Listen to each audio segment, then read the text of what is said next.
Hello, everyone. Welcome to Don't Get Burned. This is our sun safety workshop for the challenge that we've got running right now. It's also Sun Safety Month, so we kind of wanted to incorporate them both. We're just going to talk about some sun safety measures, overheating, trying to keep you safe during the summer months when we've got more sun exposure and higher heat. So let's get going. All right, quick overview of what we're going to talk about today. How heat affects your body, signs of heat/sun exposure, how to stay cool, sun protection, hydration, and sun safety while exercising. Since we are in the middle of a challenge and we've got some running challenges coming up, we want to kind of incorporate that as well to make sure you guys are staying safe out there while you're exercising outside. So, how heat affects you. Your body's first reaction to heat is to send more blood to your skin to help cool the rest of the body.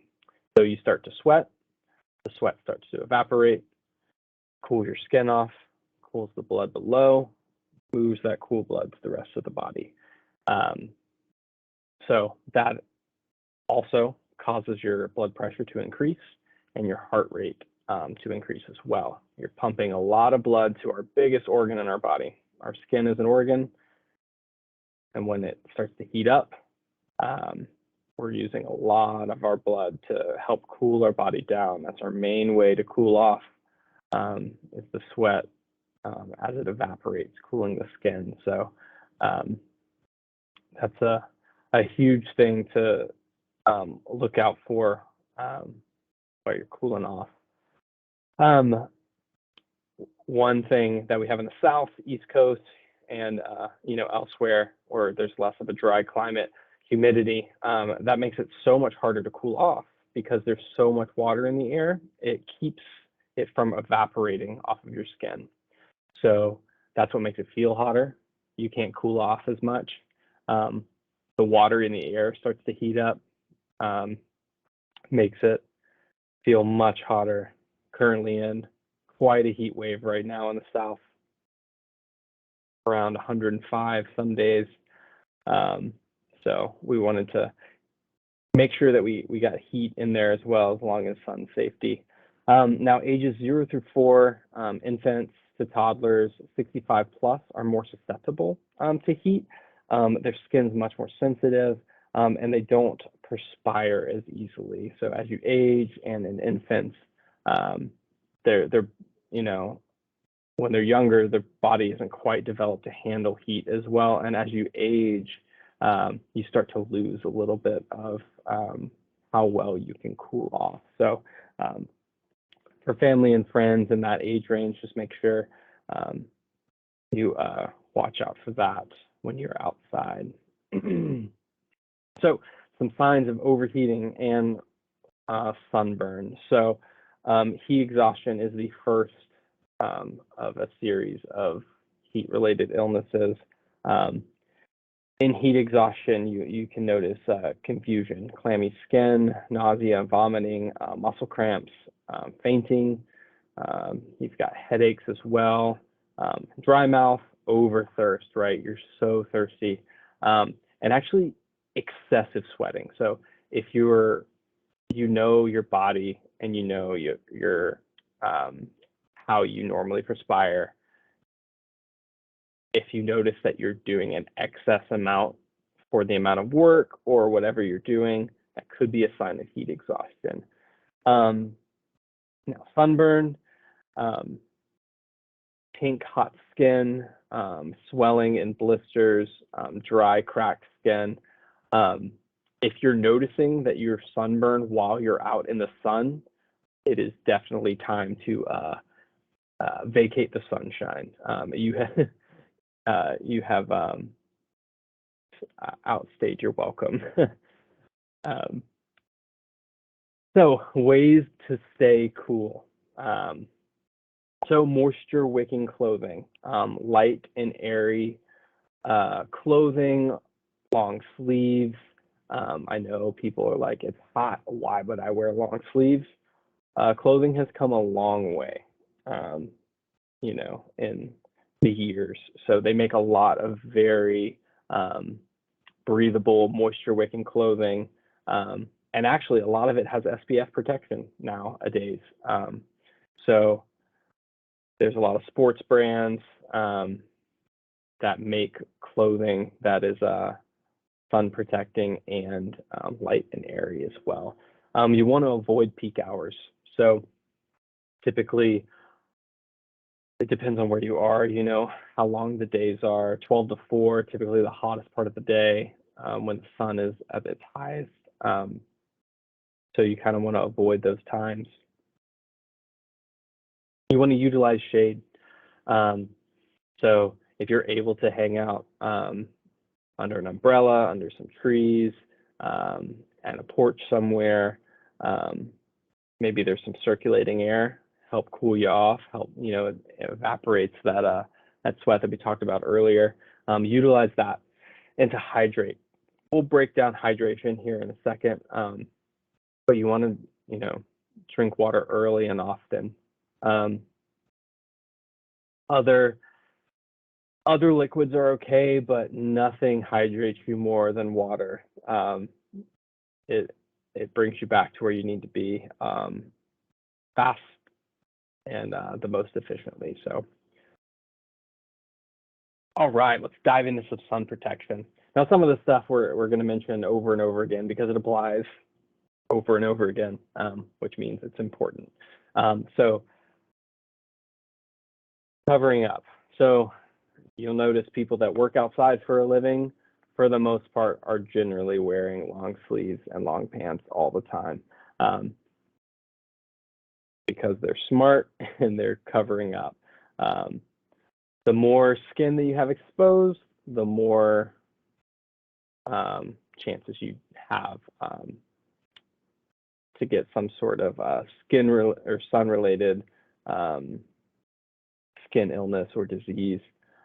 So cover up. They've got SPF clothing, like I mentioned before, light, airy, wear light colors. Sun reflects off of lighter clothing, making it less hot. Sun absorbs into darker clothing, making it more warm. So lighter clothing is always the key. Applying sunscreen. SPF 30 or higher, typically over 50 really isn't anything more than 50. So if you see that SPF 100, typically it's got a lot more additives in it. So anything over 50, 55, that should be fine to keep you safe.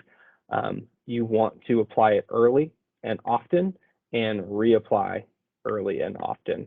Dry off, reapply, reapply, reapply. Wearing a hat and sunglasses. So full coverage, right? You want to cover your ears, your neck, your face. Broad brimmed hats are great. Sunglasses are excellent. Polarized sunglasses, even better. Sun damage to the eyes is real. So we want to keep those eyes protected as well. And seek shade, mentioned that before, but it reduces your UV radiation by taking shelter under trees, umbrellas, other shady spots like we mentioned before. And the less UV rays that we get for prolonged hours, the better. Some of it's good for vitamin D, but we don't want to overdo it. Right, hydration. So our bodies are made of 60% water, 65, 67, around that area. It varies, but we are mostly water. So we need to keep hydrated. And like we mentioned before, sweating is our main way to cool off. So the more we perspire, the more water we lose. So we need to refill the tank. You want to drink water early and often. If you know you're going to be outside, we'll cover this in exercise a little bit later. Hydrate a day before. If you're trying to hydrate the day of, you've already missed the train. You cannot catch up on that. But you can keep hydrated if you're already hydrated.